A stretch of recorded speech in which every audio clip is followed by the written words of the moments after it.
Hi, I'm Senator Tom Udall, and you're watching the Udall Update.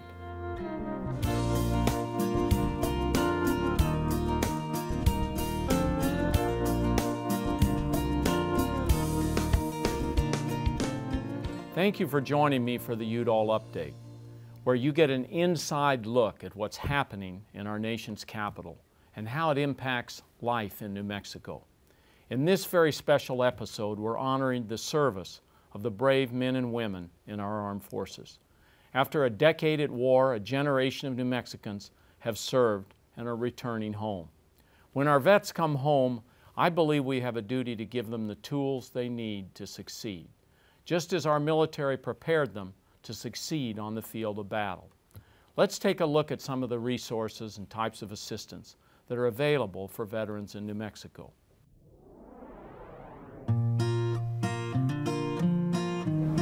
We have seen many veterans return and not be able to make it right away back to a job, back to a good living situation. And what we're hoping this House will do is women helping women and seeing women veterans moving along in their lives and moving on a path to being very successful.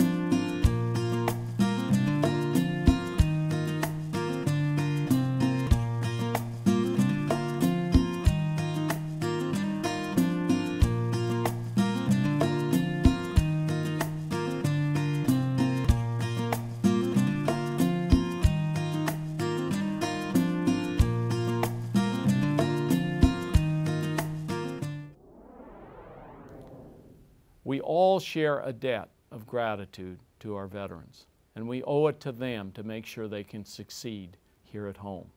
The Recovery Act that Congress passed in 2009 included an amendment, which I introduced, giving tax credits to employers who hire recently returned veterans, like those who served in Afghanistan and Iraq. This has helped a lot of returning vets, but we need to do even better. There are still far too many veterans who come home and can't find a job. That's why I support expanding tax credits for employers who hire unemployed vets, and in particular, wounded and disabled warriors who can face the toughest hurdles in finding a good job and transitioning to civilian life. This is after they've sacrificed so much. It's on that note that we move on to our special feature segment. The Congressional Medal of Honor is the highest honor awarded to a member of the armed services. It's awarded to an individual who has demonstrated conspicuous gallantry and intrepidity at the risk of his or her life above and beyond the call of duty. On July 12, 2011, Sergeant First Class Leroy Petry, a native of Santa Fe, was awarded the Medal of Honor for his bravery in Afghanistan by President Barack Obama. He became only the second living recipient of this award for actions after 9/11. In September, we recognized Sergeant Petry on Capitol Hill with an event in his honor. Here's a clip. And whereas the brave actions of Sergeant First Class Petry, as well as his modesty and selfless service, stand as the embodiment of the best attributes of the people of the United States.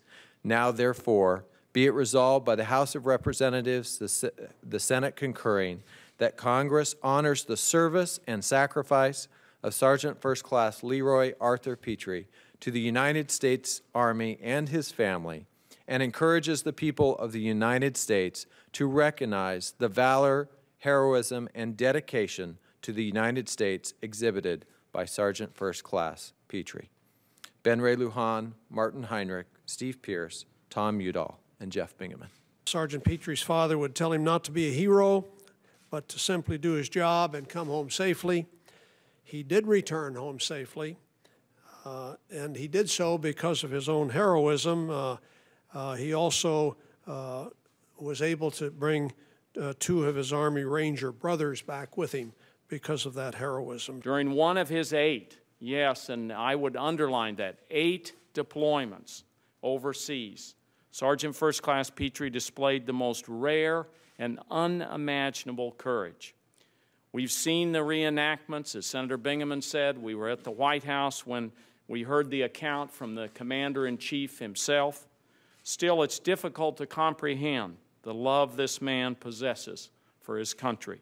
It's truly an honor to continue serving with fellow service members, and I look forward to every day I get up and talk about the greatness of our armed forces and what they're doing both at home and abroad.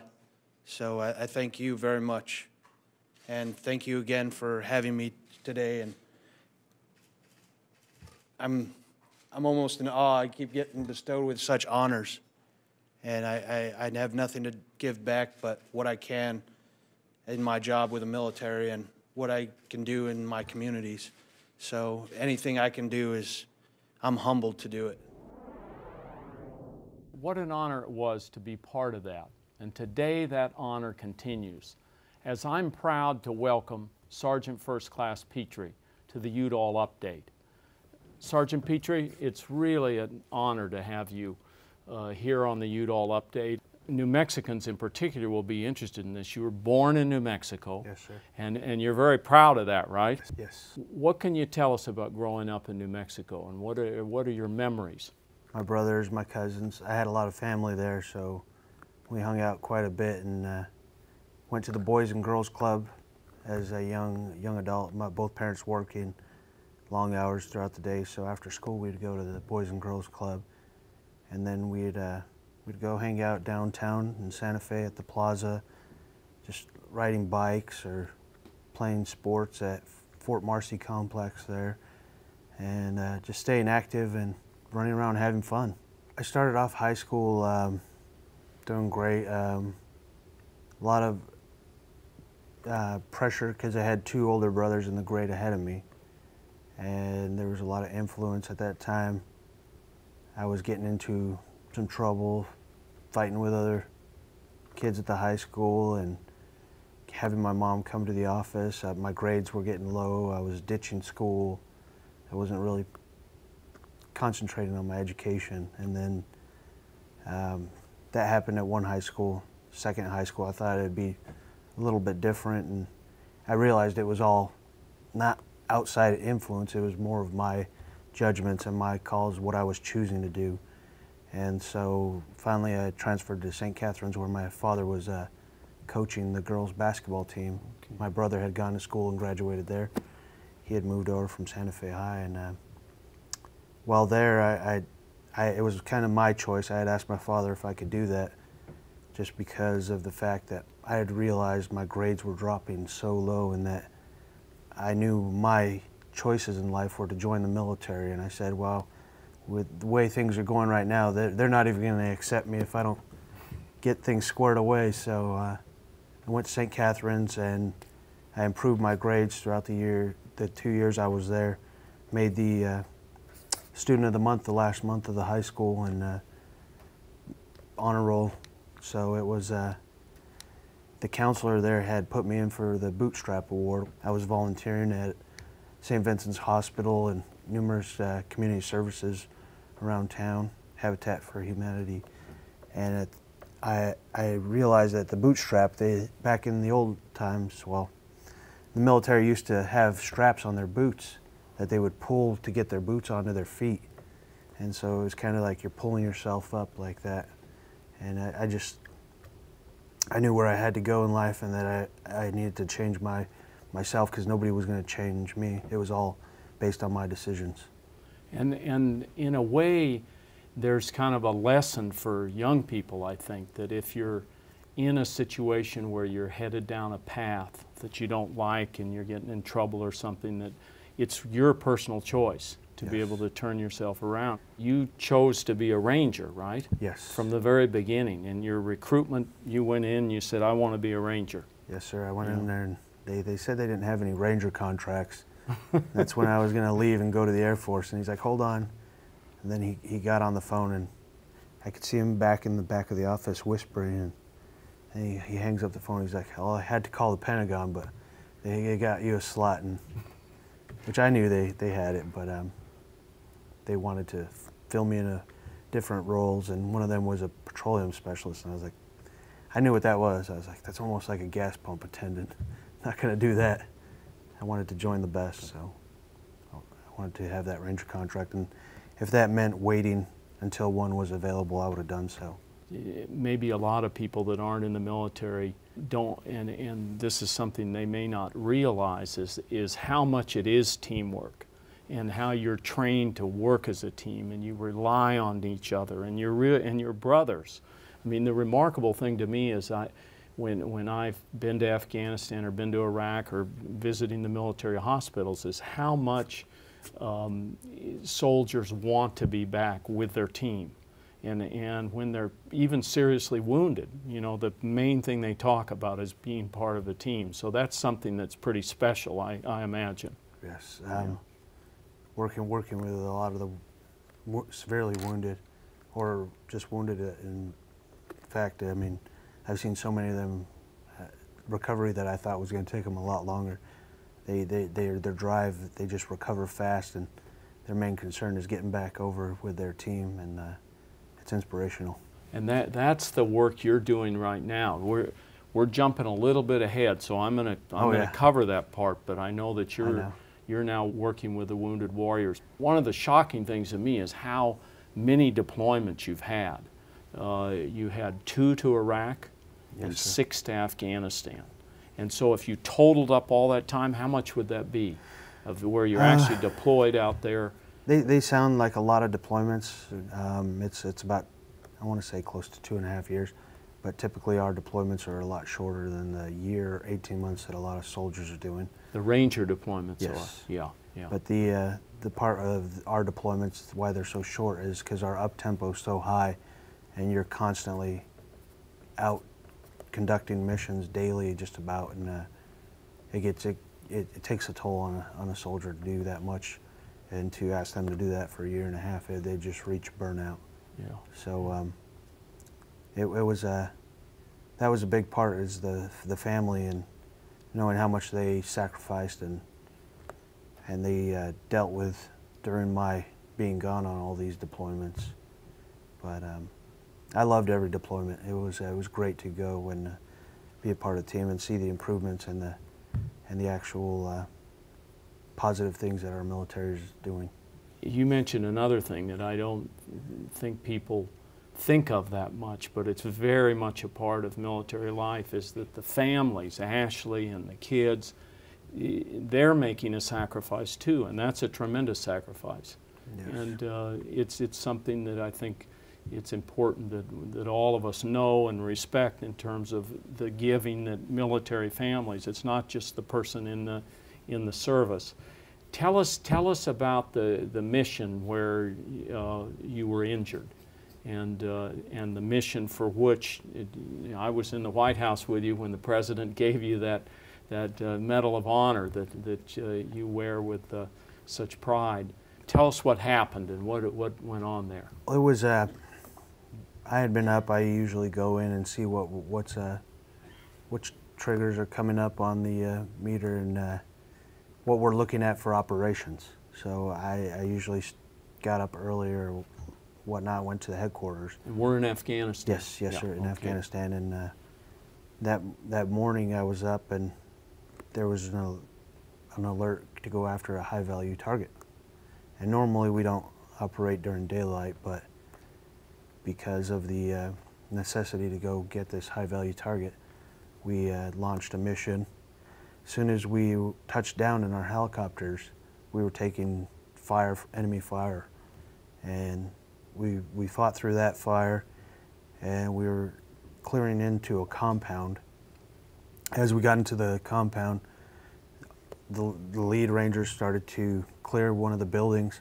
I stayed in the courtyard and asked for assistance of another ranger to help me back clear through the courtyard. As soon as the other ranger, PFC Robinson, tapped on my shoulder, he said, let's go. We started to move.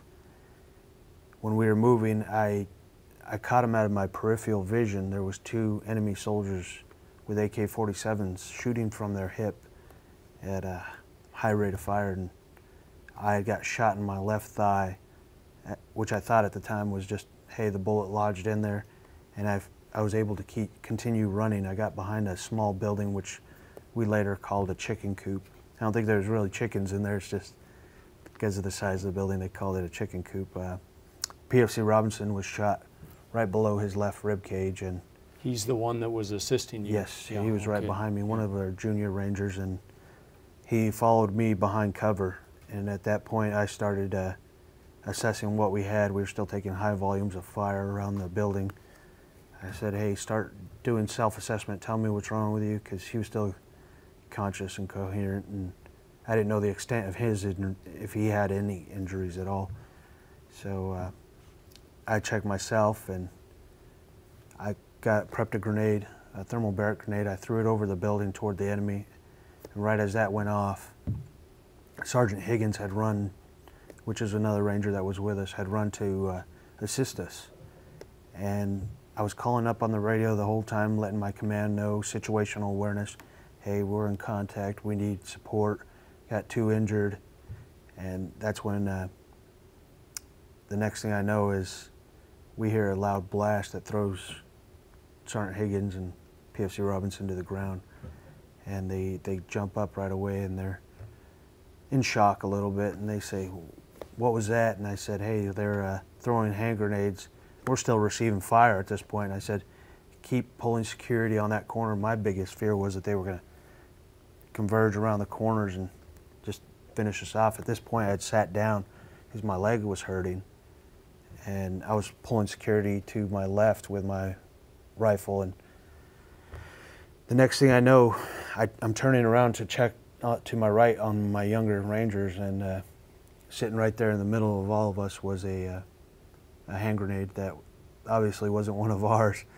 And I knew that you could tell by looking at it. Yeah, well, it was a pineapple grenade, which we don't, yeah. military doesn't use those anymore. And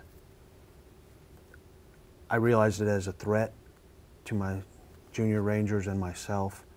And I knew that if I had time to see it, I had time to react to it. I immediately reached over and I grabbed it. And then as I was throwing it, my hand opened up to a full extent, and I guess it went off right about that point, because I sat up and I grabbed my forearm just below the wrist, and it had completely severed the hand at the wrist. I take off my prosthetic and show you. It looked exactly like that. It was flat, and I hate to say it, but I was in a little bit of amazement. I was like, wow. It was unreal that you see it all the time in movies, but you don't ever many times see an amputation traumatically like that. This is real life. I mean, yeah, I'm getting the up close version of it, but it's I remember it so vividly that I thought about it. Why isn't it spraying? I know it must have cut some arteries, but the smell, it heightened my senses almost to where I could smell the burns, the powder, the dirt, debris that was in there, and it was pretty grotesque, but I could see the radius and the ulna poking up a little bit. They had been completely broken off, and the next thing that went into my mind was, well, you can't just sit here looking at it, you got to take control of the situation. And so I reached down, I grabbed a tourniquet and was able to apply a tourniquet to my arm and get back on the radio, give an update to my leaders, check on my younger rangers. And we had a first sergeant that had come around through a different entryway, and he ran up to me and he grabbed me by my kit that we were wearing, and in an attempt to pick me up, and he said, come on, we're going to get you out of here. And I kind of batted his arm away and said, you're not taking me anywhere till you get those guys. It was there was so much going on, and I knew my guys were out there, and sort of like what we were talking about, the team and wanting to be there for them. Right. That was my biggest, hardest thing for me that day, was leaving my men during a firefight. And later on I found out that Specialist Gaither Cole and Sergeant Roberts had come out into that courtyard to assist us as well, and another enemy combatant was in the other opposite corner and had opened fired on him, and Specialist Gaither Cole was shot in just below his helmet and succumbed to his wounds later. And that was a big hit for me. And I have a memorial where my living memorial where I keep all my fellow fallen Rangers from my battalion on my arm, kind of live in their memory. It's right there on a plaque. I can Yes. see right there. And so you've got all the how many names are on there? 15. There's actually the Global War on Terrorism on this side, and then I figured I got some real estate now, so Yeah. I've added it back to Operation Just Cause in Panama and Urgent Fury in Grenada to remember those as well. And yeah, it was it was kind of weird. A lot of people talk about heroism, and it's just doing the right thing and trying to keep composure. That's such a compelling story, and we can obviously see why the president stepped up and gave you a Medal of Honor. Just shake hands with me here. Oh, yeah. I just want to, because one of the things you showed everybody is the arm. And now, that's still, you have a lot of mobility here. You can shake hands. People saw you take that off. I know there's a story, one of your kids likes to work with you on writing. Yes. Is there anything you can't do with that you can do with a regular hand? Well, the hand comes off and there's multiple attachments. I have a golf attachment, a full set of cutlery knives for the kitchen, which I use a lot with the big family, and tools, open-end wrenches, sockets, you name it. Just about everything that I need for what I want to do, they've provided me. And if I run into something I can't do, the idea is they want to give you the quality of life you had before or anything you want to do in the future. So they'll work with you and try to develop something to allow you to do anything you want. And it's just been phenomenal. I thought I was going to have a hook, and I was okay with a hook because I was happy I lost it the honorable way. And when they gave me this hand, I was just, it was like getting a new hand, and then finding out about the attachments. It's like a candy store, and I'm thankful for the technology. Unfortunately, it came at a cost of so many amputations, and the great news is that they're able to save a lot more lives now with the body armor and the technology and the helicopter medevacs, that a lot of these amputees and burn patients that might not have had life are now living, so they're adapting to it and doing great, by the way. A lot of them have a lot of resiliency and motivation to keep their drive is still strong. Yeah. After you healed up and you got your prosthetic hand and everything, rather than retire or go into something else, you've decided to continue to serve. Is that right? Yes, sir. So could you tell us and tell me what you've been doing and who you've been working with and why you actually do that? The job I'm doing now, I'm working, still a part of the Ranger Regiment, but I'm attached to Special Operations Command, and they have a program called the SOCOM Special Operations Command Care Coalition. And what they do is they're a kind of the umbrella group for all the special operations, your Navy SEALs, your Special Forces, Rangers, your Special Aviations for the Army, and even some Air Force. So what I'm doing for them is I'm a liaison on the Western region, taking care of all the wounded, ill, or injured service members and their families. So I can, my part I love about the job is I've been through the recovery and the rehab, and I know a little of the ins and outs of the hospitals, and I've developed relationships with a lot of the staff and whatnot. So my point is to look out for their well-being and make sure that family, if needed, is brought bedside and that they have places to stay while visiting their wounded. family member and whatnot, and just try to really make it as easy as possible for them to focus on their recovery and either get back to their service or transition out of the military. I bet that the soldiers that you're working with really appreciate your input and your stories that you're able to tell, and the encouragement you bring to the whole process. I want to try to, because I've taken a lot of your time here, end up, but on behalf of New Mexicans, I think we need to know a little bit. You know, there's the state question about red or green. Definitely green. Definitely, you're a green chili guy. Green. And do you like your green chili from southern New Mexico? From Hatch. From Hatch, and yeah, and you like it hot. Well, I used to like it hot, but I've been in Washington State too long, so I got to go medium. That's great. That's great. And are you able in Washington State have relatives send you up chili and get chili and that kind of thing? They try to. They try to send it now and then. So it's always, I mean, I'm ecstatic when I get a box of green chilies, and they'll send them up on FedEx, and I'll go out on the grill and roast them myself and peel them and freeze a bunch of it. try to make it last, even though it doesn't happen. That's great. That is great. Well, let me just on behalf of New Mexicans, because I know so many have turned out to the parade that you did in New Mexico, and they've called my office, and I've read all the comments. Just thank you for your service to the country. I think all New Mexicans feel that you're a hero to them. What you described today and what you're doing for the country and what you're doing even after your injuries to be able to continue working with wounded warriors. And so we appreciate your service, and we certainly wish you and Ashley and your 4 kids the very, very best in your life. Thank you, sir. It's been my honor. I mean, I only wanted to serve, and this is great for me and my family. But it represents all soldiers, veterans, active duty.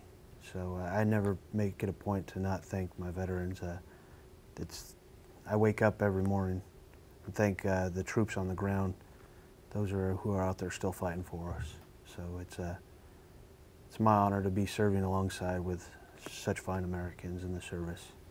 Thank you. Real pleasure to be with you. Yeah. Now it's time for Sensible Solutions, where we take a closer look at policy or a piece of legislation. For this special Veterans episode, I'd like to tell you about a bill I've introduced to help our returning vets. As Sergeant Petry described, a lot of our troops come home with wounds, both visible and invisible. That includes post-traumatic stress disorder and traumatic brain injury, the signature wounds of the wars in Iraq and Afghanistan. In 2010, I led a discussion with New Mexico Veterans Secretary John Garcia down at Fort Baird in Silver City. Officials there told me one of the biggest challenges for veterans in southern New Mexico is finding treatment for these invisible wounds. In fact, despite the numerous bases in the area, there isn't a polytrauma rehabilitation center within 300 miles. I've introduced legislation that would fix this. My bill calls for the Department of Veterans Affairs to study the feasibility of creating a new polytrauma rehab center in southern New Mexico. I specifically asked that they consider Fort Baird as the home for it. I think this would be a win-win for the region. It would provide vets with convenient access to specialty care at a facility that is currently being underused. I'll keep you in the loop on the progress of this bill. To stay up to date, visit my website and sign up for the Udall update on my homepage. Also, be sure to join the conversation on Facebook, follow me on Twitter, watch my videos on YouTube, and see my photos on Flickr. Until next time, thank you for joining me. Cheers. Have a wonderful day.